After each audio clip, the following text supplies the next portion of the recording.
We often share our lives with people, neighbors, friends, family members, and yet, despite years spent side by side, the true nature of these individuals can remain elusive. We may share meals, listen to their stories, and even hold deep affection for them. But the essence of who they really are often hides beneath layers of words, social roles, and carefully maintained masks. Carl Jung, with his profound understanding of the human psyche, teaches us that a person's true character is rarely found in their spoken words, their profession, or the charm they project to the world. Instead, it is revealed in the quiet, unguarded moments, those fleeting instances when the polished facade slips away and the deeper parts of the soul begin to surface. It is in these moments, often unnoticed, sometimes uncomfortable, that the true light or shadow of a person shines through. These subtle glimpses speak volumes, offering a silent yet piercing insight into the core of someone's being. In this journey, we will explore 3 simple but powerful tests. These are situations that seem ordinary but hold the extraordinary power to reveal character without the other person being aware of it. Like mirrors reflecting the hidden depths, these tests strip away pretense and reveal the authentic self beneath the surface. They are not about catching others in moments of weakness, but about witnessing the natural flow of their character in everyday life. Learning to recognize these signs sharpens our perception, not just of those around us, but also of ourselves. It invites us into a space of deeper self-awareness and reflection. This exploration is not an invitation to judgment or cynicism, but rather an awakening, a call to see beyond superficial appearances and to embrace the complexity that dwells within every individual. By tuning into this hidden language of character, we allow ourselves to engage with others more honestly and compassionately. We begin to understand that what we see in others often mirrors the parts of ourselves we may not fully acknowledge. By the time you finish this journey, you will find that your relationships and your relationship with your own inner world will have transformed. You will begin to experience a truer form of connection, grounded not in illusion or surface charm, but in the rich and often quiet reality of genuine being. Stay with me as we uncover these silent truths and move toward a deeper knowing of others and of yourself.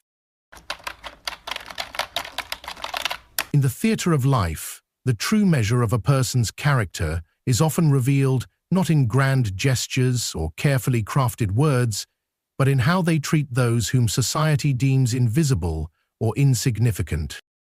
Watch closely how someone interacts with the waiter who serves them without expectation, the janitor who quietly tends to the background, the security guard who guards without fanfare, or the child who offers nothing in return.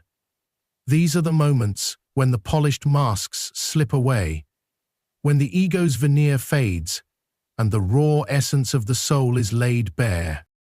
Carl Jung's wisdom guides us to look beyond surface impressions, encouraging us to observe these silent interactions because they speak a language far louder and more authentic than eloquent speeches or social charm ever could.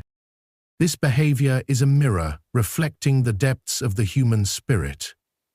When someone greets the powerless with kindness and respect, without anticipation of gain or recognition, they reveal a heart that is connected to the intrinsic worth of all beings. Such kindness is not transactional, but emanates from an authentic source of compassion and humility. In contrast, impatience, condescension, or entitlement toward those who cannot offer anything in return expose a fracture in the soul, a shadow aspect yearning for acknowledgement, yet hiding behind arrogance or cruelty. This test is not about catching others in a moment of weakness or flaw, but about understanding the true alignment of their spirit. It invites us to consider the unconscious dynamics at play. Does this person see others as reflections of their own humanity, or merely as obstacles, tools, or inconveniences? It reminds us that the mask of social politeness or charm is fragile and temporary, True character unfolds in the ordinary, unscripted moments, where there is nothing to prove, no audience to impress. Reflecting on this test also brings us face to face with ourselves. How do we treat those whom we believe have little to offer us? Do we respond with grace, recognizing the shared struggle of human existence? Or do we retreat behind judgments and barriers, revealing our own unhealed wounds? The way we engage with the seemingly powerless reveals our inner landscape, the shadows we carry, the empathy we cultivate, and the humility we embrace. In a world that often values power, status, and appearance, this test offers a radical invitation to realign with something deeper and more enduring. It is a call to heal the fractures within our own character by extending kindness beyond convenience, by honoring the dignity of all souls, regardless of their place in the social hierarchy. Through this healing, we begin to dissolve the illusions that separate us, opening space for genuine connection and authenticity. By learning to see clearly in these quiet moments, we not only uncover the truth about others, but also illuminate the path back to our own wholeness. It is here, in the way we treat the unseen and the overlooked, that the roots of compassion and integrity grow deepest, transforming both our inner world and the relationships we build. This silent, profound test challenges us to rise above the superficial and to embody a character forged in kindness, respect, and true presence. You don't truly know someone until life tells them no, until the door doesn't open, the traffic won't move, the plan falls apart, or someone simply doesn't give them what they want. It's easy to appear kind and composed when things are going smoothly, when the script of life follows their preferences. But the moment reality withholds its favors, something deeper gets revealed. Their reactions in those small, frustrating moments speak louder than any words they've rehearsed. Do they erupt into blame? Do they raise their voice, lash out at the nearest target, or silently withdraw and punish with coldness? Or do they breathe, stay with the discomfort, and choose not to harm anyone just because they're hurting inside? That moment of pause is where true character begins to show, not as performance, but as essence. Because pressure doesn't build character, it unmasks it. When life blocks our path, the ego panics.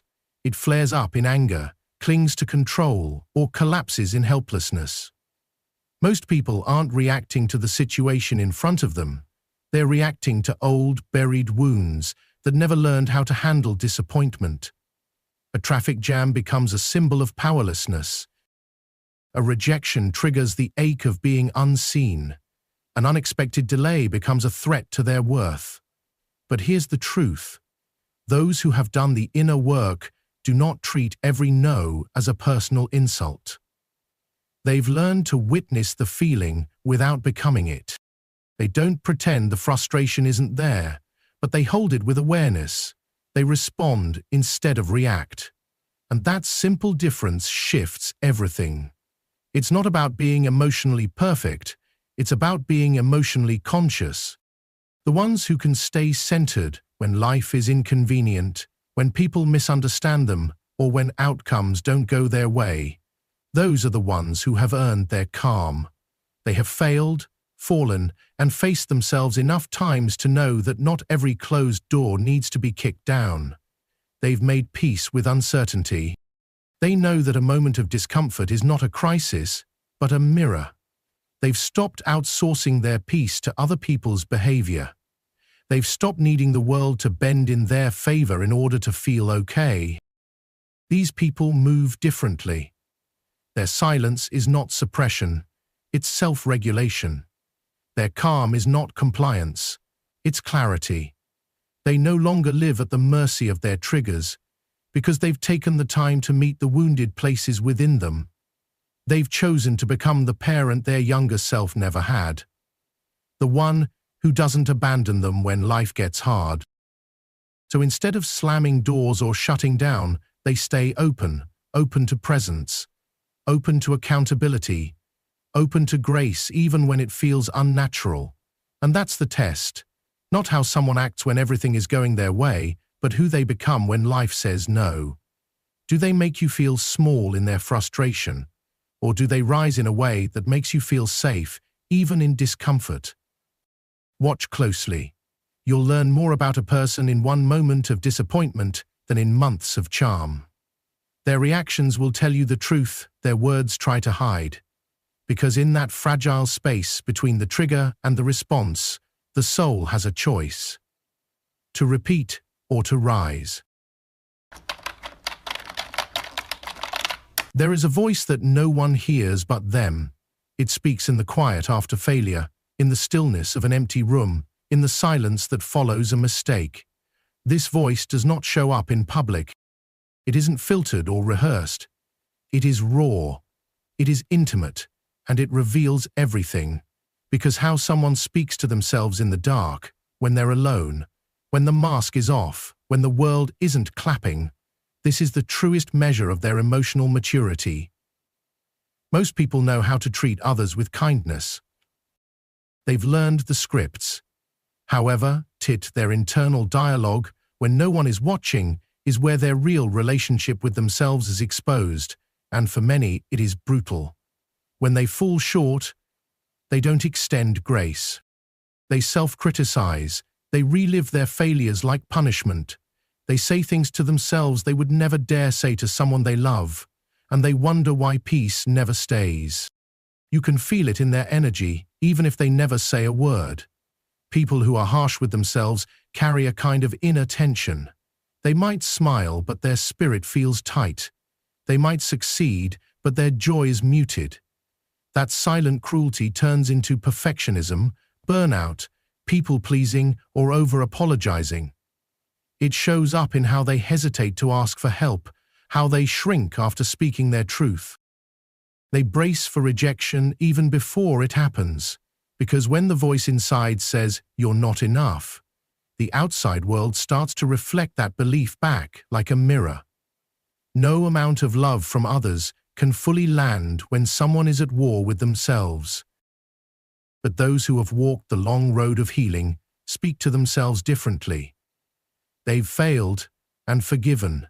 They've fallen and still offered themselves a hand. Their inner voice is not void of accountability, but it is rich with compassion.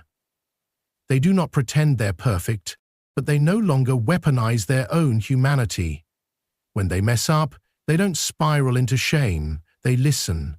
They learn. They remind themselves, "This is hard, but I am still worthy. This hurts, but I am still whole." That voice becomes a sacred shelter, a place they can return to when the world feels too loud. This kind of inner language is not built overnight. It is forged in the fire of self-confrontation. It requires revisiting old memories, meeting the inner child who never felt safe, and rewriting the scripts they were given. It takes years of catching the critic mid-sentence and choosing again and again to respond with love instead of judgment. And slowly, the voice changes. The echo of harshness fades. A new tone emerges, steadier, softer, wiser. And that voice becomes the foundation for how they show up in life. You see it in how they handle rejection, how they recover from setbacks, and how they carry their solitude not as emptiness, but as sacred space. So if you want to know someone's true self-worth, don't just watch how they treat you, watch how they treat themselves when they don't get it right. Ask yourself, when life goes quiet, what kind of voice do they lean into? Does it break them down or build them back up? Because the deepest form of strength is not how loudly someone fights for approval. It's how gently they speak to themselves when there is none. If you truly want to understand people, what drives them, what wounds they carry, what they hide behind their smiles, begin not with them, but with you. The world is a mirror far more than it is a mystery. Most of what we notice in others is a reflection of what we've yet to see clearly within ourselves. So start by watching, not with suspicion or judgment, but with quiet, honest awareness. Watch how people move through everyday life, not in their curated moments, but in the ordinary. In line at the grocery store, dealing with a slow barista, or responding to an unexpected inconvenience. These passing fragments often speak volumes about someone's inner weather. But the deeper work is not in analyzing them. It's in turning that mirror gently inward. Ask yourself, how do I respond when the day doesn't go according to plan? When does someone make a mistake? When I feel invisible, unappreciated, or left out?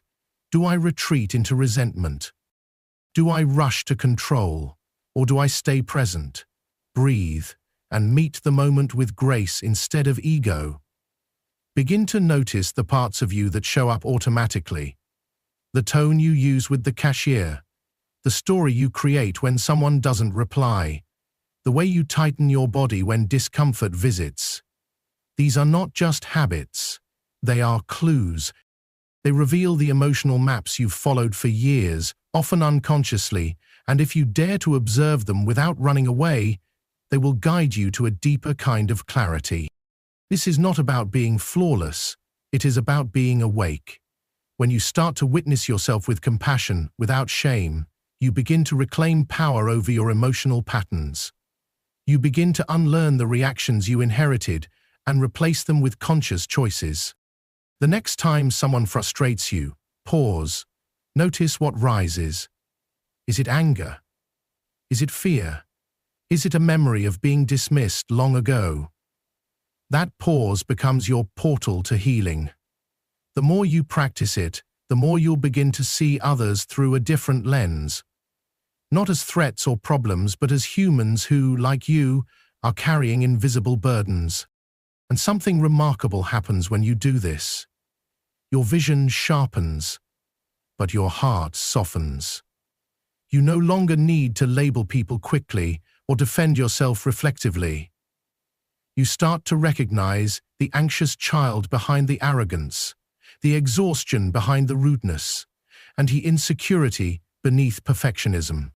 You learn to listen with more than your ears. You read between the words. You sense the tone, the energy, the unspoken. And most importantly, you begin to trust your perception. Not as a judgmental voice, but as a quiet knowing that rises from your healed awareness. Real wisdom doesn't scream. It watches, it feels, it waits. It sees clearly because it has first seen itself. So, if you want to navigate relationships with greater peace, if you want to stop attracting chaos or pretending not to notice red flags, begin by becoming a student of your own patterns. Not to criticize, but to understand. Because the more intimately you know your own triggers, your own tone, your own silence, the easier it becomes to see what others are not yet ready to say. This is how you grow, not by fixing others, but by seeing yourself clearly enough that clarity becomes your way of life.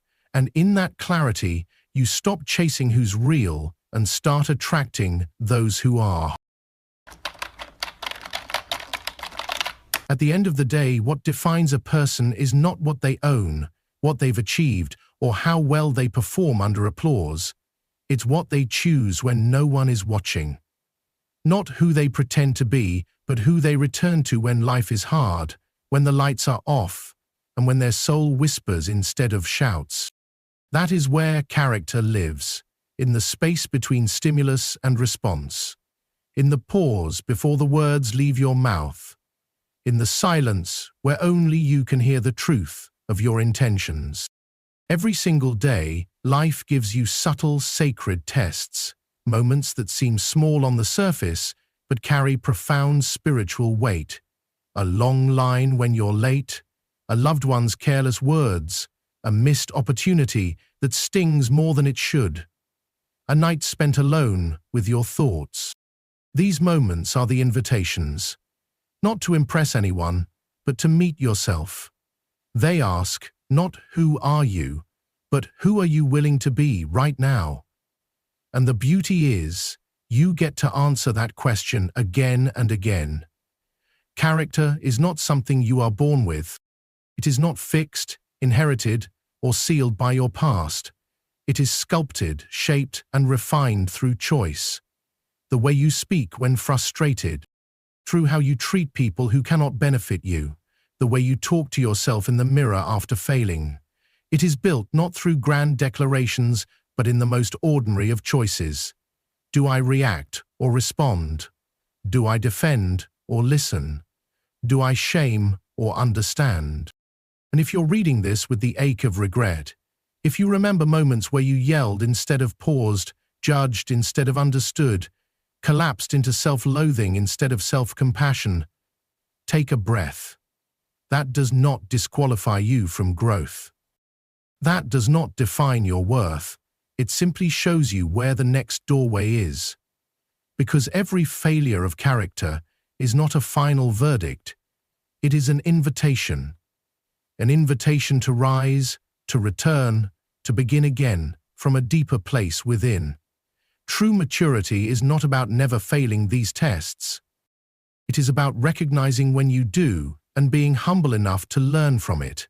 The most powerful transformation does not come from perfection. It comes from reflection. When you sit with yourself after a mistake, when you examine the energy you brought into the room, when you ask yourself with honesty, did I show up from fear or from love? That is where real strength is forged. And the more you choose presence over reaction, the more that inner strength becomes your resting place, not just a performance under pressure. As you move through the world, remember this. The way you handle your own shadows determines how you see others. The way you speak to yourself teaches people how to speak to you. The way you hold your emotions creates the atmosphere around you. This is not a small thing. This is the sacred architecture of your life. You are always building something with your energy. A wall, a bridge, a storm, a sanctuary. Choose with care. And here is the deepest truth of all. Who you are becoming matters more than who you've been.